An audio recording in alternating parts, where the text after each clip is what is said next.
देखिए last class में हम लोग देखे थे क्या, आपका भाग और अनुच्छेद, उसका जो विषय था उससे संबंधित बात देखे थे। आज आपका है अनुसूची, क्योंकि आप जान रहे हैं 22 भाग 395 अनुच्छेद और 12 अनुसूची है संविधान।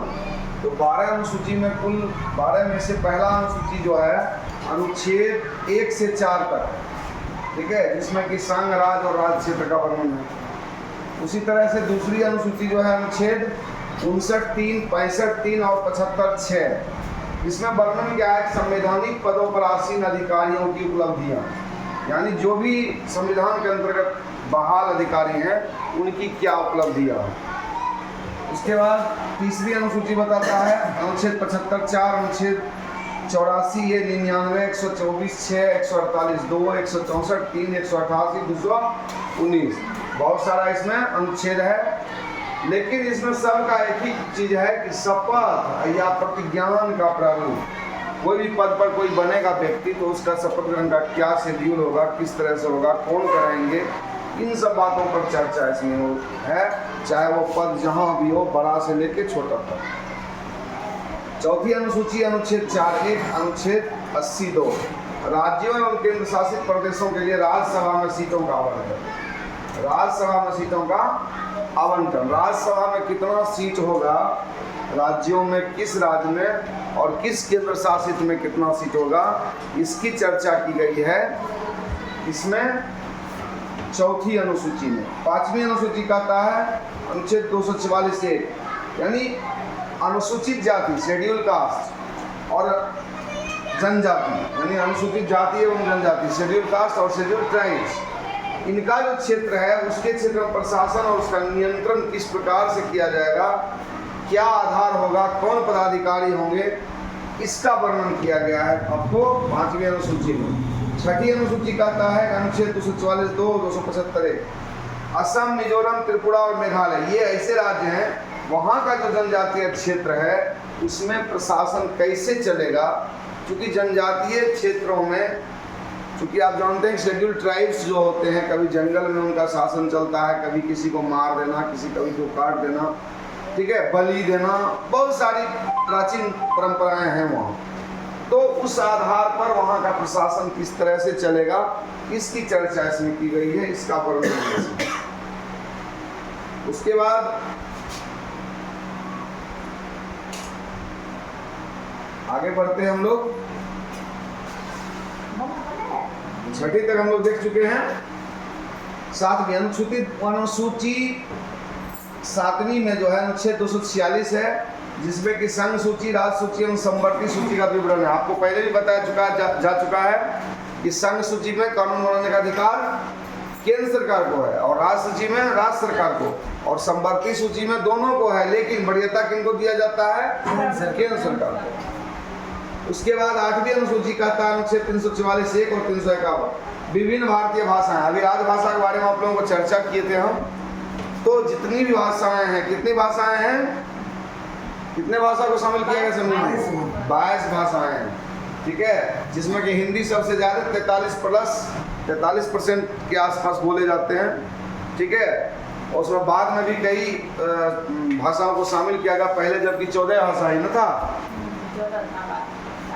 देखा जाए 9वीं अनुसूची अनुच्छेद 31(b), ऐसे अधिनियमों को शामिल किया जाता है जिसकी समीक्षा नहीं की जा सकती है।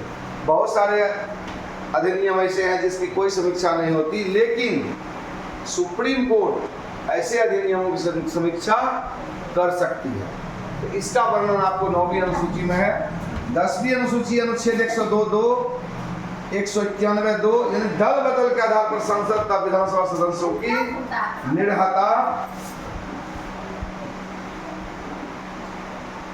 निर्हता का उपबंध। मतलब इसमें जैसे होता है दल बदल कानून, आप जानते होंगे कि बहुत पार्टी का क्या होता है, सदस्य टूट करके दूसरे पार्टी में शामिल हो जाते हैं। इसमें भी बहुत सारा कानून है, उसमें भी व्यवस्था है कि आप इतने सदस्य होंगे तभी आप उस पार्टी में जा सकते हैं, आपकी सदस्यता रह सकती है, अदरवाइज आपकी सदस्यता नहीं रहेगी। इसकी चर्चा किसमें की गई है, 10वीं अनुसूची में। 11वीं अनुसूची कहता है 243(g) अनुच्छेद है, इसमें जो है पंचायती राज व्यवस्था जो होती है ग्रामीण स्तर पर, ग्राम पंचायतों में, उसमें मुखिया होते हैं, उसमें समिति होती है, उसमें जिला परिषद होता है, उसमें वार्ड मेंबर होता है, सरपंच होता है और पंच होता है। ये सबका क्या अधिकार क्षेत्र है, इसकी क्या जिम्मेदारियां हैं, इसका वर्णन 11वीं अनुसूची में की गई है। 12वीं अनुसूची में जस्ट उसी तरह से जिस तरह से पंचायत ग्रामीण स्तर पर होता है, जिस तरह पंचायत ग्रामीण स्तर पर होता है, उसी तरह नगर पालिका शहर स्तर पर होता है। शहर स्तर पर भी दो तीन तरह का होता है, जैसे नगर पंचायत, नगर परिषद और नगर निगम, 3 तरह का होता है। ठीक है, ये तीनों में किस पद का क्या होना चाहिए, पार्षद वगैरह उसमें होता है, अध्यक्ष होते हैं, उपाध्यक्ष होते हैं, सभापति होते हैं, उपसभापति होते हैं, यानी उन सब की क्या शक्तियां होती है, क्या उनका अधिकार है और उनके ऊपर क्या जिम्मेदारियां सरकार ने ला दी है, ये सारी बातों का चर्चा 12वीं अनुसूची में किया गया है। तो इसके साथ ही आपका अनुसूचियां खत्म हो गया और आपका पॉलिटी अंतिम दौर में है। अब इसके बाद हम लोग देख लेंगे राष्ट्रीय प्रतीक। चलिए हम लोग राष्ट्रीय प्रतीक पर बात करते हैं। अभी आप अनुसूची देखे थे राष्ट्रीय प्रतीक। राष्ट्रीय प्रतीक में सबसे पहले राष्ट्रीय ध्वज। हमारा राष्ट्रीय ध्वज क्या है? तिरंगा, जो कि 22 जुलाई 1947 को इसको संविधान सभा ने स्वीकृत किया था। तिरंगा में 3 रंग होते हैं, केसरिया, उजला और हरा। केसरिया रंग शौर्य एवं त्याग का प्रतीक है, उजला रंग सत्य और पवित्रता का प्रतीक है और हरा जो है समृद्धि और उर्वरता का प्रतीक है। बीच में अशोक चक्र होता है जिसमें कि 24 तिल्ली और उसका रंग जो है नीला होता है, क्योंकि यह अशोक चक्र जो है सारनाथ से लिया गया है। और इसका आकार जो होता है वो आयताकार होता है, यानी लंबाई और चौड़ाई का अनुपात, लंबाई बड़ा और चौड़ाई छोटा होता है, 3:2 में होता है। अगर 3 मीटर लंबा है तो चौड़ा 2 मीटर होगा। ठीक है, अब आइए राष्ट्रगान। राष्ट्रगान जानते हैं कि जनगण मन हमारा राष्ट्रगान है, जिसको कि रविंद्रनाथ टैगोर ने लिखा था। चूंकि 5 पदों में राष्ट्रगान, जो भी राष्ट्रगान जहाँ से लिया गया है वो 5 पदों में है, उसमें से सिर्फ एक पद जो है हमारा राष्ट्रगान है और इसको 24 जनवरी 1950 को स्वीकृत किया गया है। राष्ट्रगान को गाने में 52 सेकेंड का समय लगता है। ठीक है, उसके बाद राष्ट्रीय गीत। राष्ट्रीय गीत क्या है? वंदे मातरम। सुजलाम सुफलाम मलयज शीतलाम शस्य श्यामलाम मातरम, वंदे मातरम होता है ना। चूंकि ये संस्कृत में ही है, ओरिजिनल भाषा इसका संस्कृत ही है और 1882 ईस्वी में उन्होंने संस्कृत में आनंद मठ बंकिम चंद्र चटर्जी का एक रचना था, किताब था, उसमें इसका वर्णन किया है और संस्कृत में लिखा है। 68 सेकंड। क्या हुआ? इसको 68 सेकंड में गाया जाता है। किसको? राष्ट्रगीत को।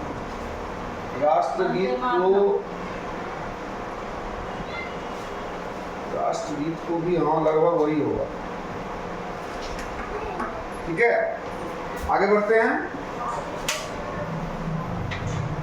आइए, अब राष्ट्रगीत तो देख ही चुके हैं। इसका जो है, चूंकि संस्कृत में आनंद मठ में लिखा है, कलकत्ता अधिवेशन कांग्रेस का जो हुआ था 1896 में, उसमें पहली बार इसको गाया गया और राष्ट्रगीत का अंग्रेजी अनुवाद जो किए हैं श्री अरविंदो घोष ने किया है और इसका जो म्यूजिक है, संगीतबद्ध किया है यदुनाथ भट्टाचार्य ने।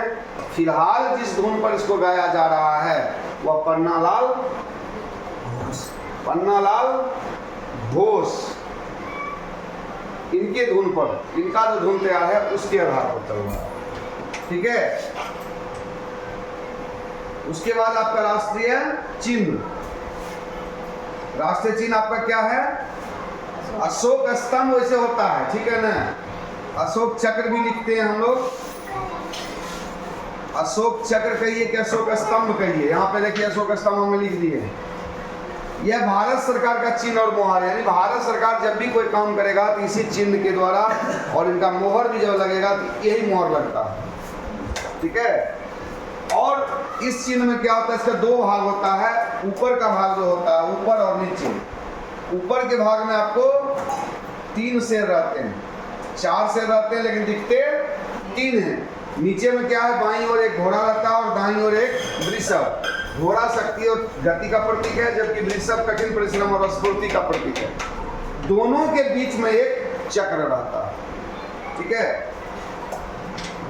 अब आ जाइए हम लोग राष्ट्रीय पंचांग पर चलते हैं। राष्ट्रीय पंचांग हमारा क्या है? ग्रेगोरियन कैलेंडर के अनुसार शक संवत को हमारा राष्ट्रीय पंचांग माना जाता है और उसी के आधार पर हमारी सरकारी सूचनाएं प्रसारित होती है, भारत का राजपत्र तैयार होता है, समाचार प्रसारण होता है और भारत सरकार द्वारा जो भी नागरिकों को संबोधित की जाएगी राष्ट्रीय सूचनाएं, सरकारी सूचनाएं, उसको उसी के माध्यम से भेजा जाता है, जिसके कारण इसको अपनाया गया है। इसका पहला मास क्या होता है? चैत और अंतिम मास फागुन। राष्ट्रीय वृक्ष क्या है? बरगद। राष्ट्रीय वृक्ष बरगद है, जिसका साइंटिफिक या बॉटनिकल नेम कहिए फाइकस बेंथालेंसिस। धार्मिक रूप से इसे अमृत माना जाता है, यानी कि इसको कहा जाता है कि यह पेड़ कभी नहीं मरता या इसका विस्तार काफी लंबा चौड़ा होता है, यह विस्तृत क्षेत्र में। तो कहता है बरगद की तरह बनो, यानी उसकी तरफ फैलो, उसकी तरह मजबूती हो, उसकी तरह अमृत हो। और हिंदू धर्म में इसको कल्प वृक्ष भी कहा जाता है। राष्ट्रीय पुष्प आपका कमल है, जो कि आजकल भारतीय जनता पार्टी का राष्ट्रीय सिंबल है। इसको इसका बॉटनिकल नेम कहिए, चाहे साइंटिफिक नेम कहिए या वैज्ञानिक नाम कहिए, मेलेम्बो न्यूसिफेरा। और यह पवित्रता का द्योतक है। भले बीजेपी पवित्र नहीं हो, लेकिन यह पवित्रता का द्योतक माना जाता है इसको। राष्ट्रीय फल आम, मैंगीफेरा इंडिका इसका जो है बॉटनिकल नेम है। इसमें विटामिन ए, विटामिन सी और विटामिन डी भरपूर मात्रा में होता है।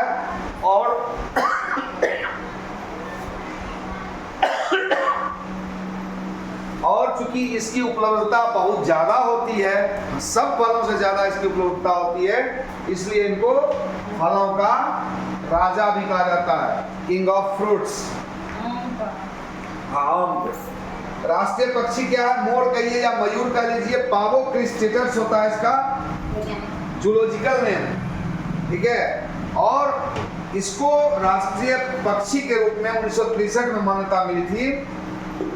इसमें नर और मादा दोनों के रंग ढंग में थोड़ा अंतर होता है। मयूर मादा मयूर जो होती है उसका भूरा रंग होता है और नर मयूर से थोड़ी छोटी होती है। और ध्यान रखिएगा 1972 में भारतीय वन्य प्राणी सुरक्षा अधिनियम आया था, जिसके अनुसार इसको पूर्णतः संरक्षित जीव घोषित किया गया। ठीक है, सुंदर नरे होता है। हाँ, सही बात। बरसात के मौसम में, चूंकि यहाँ गोवा गए थे तो हम देखे थे इसका नाच भी देखे थे। गोवा में इसका मतलब, चूंकि जहाँ जंगली एरिया है और बादल जैसे लगा, बूंदा बूंदी शुरू हुई, इसको मस्ती आ जाता है। ठीक है, अब राष्ट्रीय पशु आते हैं। राष्ट्रीय पशु बाघ है। बाघ पेंथरा ट्राइग्रिस लिन्नायस, ये होता है इसका जूलॉजिकल नेम। चूंकि शालीनता, दृढ़ता, फुर्ती और अपार शक्ति के कारण ही इसे राष्ट्रीय पशु का दर्जा दिया गया। अपार शक्ति इसको होता ही है, फुर्ती इसके अंदर देखते करते हैं, इतना तेज भागता है, दृढ़ता, निश्चित कर लेता है कि हमको ये करना है तो करके दिखाता है। इसकी 8 प्रजातियां हैं, लेकिन भारत में जो प्रजाति है वो रॉयल बंगाल टाइगर के नाम से जानी जाती है।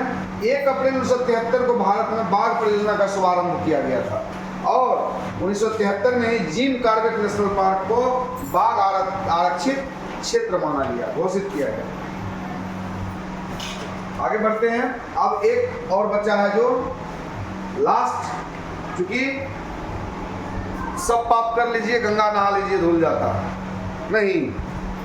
लोग कहते हैं ना कि जितने पाप के लिए गंगा स्नान कर ले तो सब पाप धुल जेते।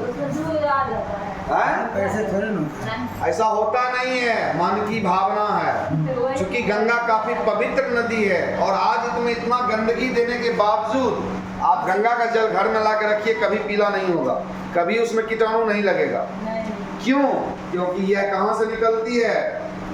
गंगोत्री ग्लेशियर से निकलती है और हिमालय के गंगोत्री आते आते इतना जड़ी बूटी का उसमें समागम होता है, इतना ज़्यादा जड़ी बूटी का, कि वो पानी पूरी तरह से शुद्ध होती है। ठीक है, अभी हम गए थे आपको हरिद्वार में, गंगा स्नान जैसे करते हैं तो लोग क्या करते हैं, स्नान किए, कुल्ला किए, उसी में फेंक देते। वहाँ सबकी पाबंदी है। आप गंगा पवित्र नदी है, माँ है, उस पर आप कुल्ला फेंकिएगा नहीं, कभी नहीं। ठीक है। तो ये सब चीज़ उसकी आरती होती है वहाँ। तो इनका जो है गंगा नदी वो 2525 किलोमीटर दूरी तय करती है और गंगोत्री ग्लेशियर से निकलती है। पहाड़ों पर इसका नाम भागीरथी है। और गंगा नदी का बेसिन विश्व में सर्वाधिक उपजाऊ, ये बहुत बड़ा पॉइंट है, सर्वाधिक उपजाऊ माना जाता है इसका बेसिन। 2 बृहद बांध इस पर बन रहा है, एक टिहरी और एक फरक्का। बंगाल की खाड़ी में यह गिरता है, क्लियर है। लेकिन गिरने के पहले सुंदरबन में क्या करता है, विश्व के सबसे बड़े डेल्टा का निर्माण करता है। इसकी सहायक नदी यमुना, सोन, गोमती, कोसी, घाघरा आदि इनकी सहायक नदियाँ। और भारत में आज भी यह पूजनीय नदी है। इसलिए कहता है ना कि राम तेरी गंगा मैली हो गई, लेकिन गंगा में स्नान कर लो तो ठीक हो जाएगा। समझ रहे ना। बस आज आपका गंगा में स्नान के साथ ही इंडियन पॉलिटी समाप्त हो गया।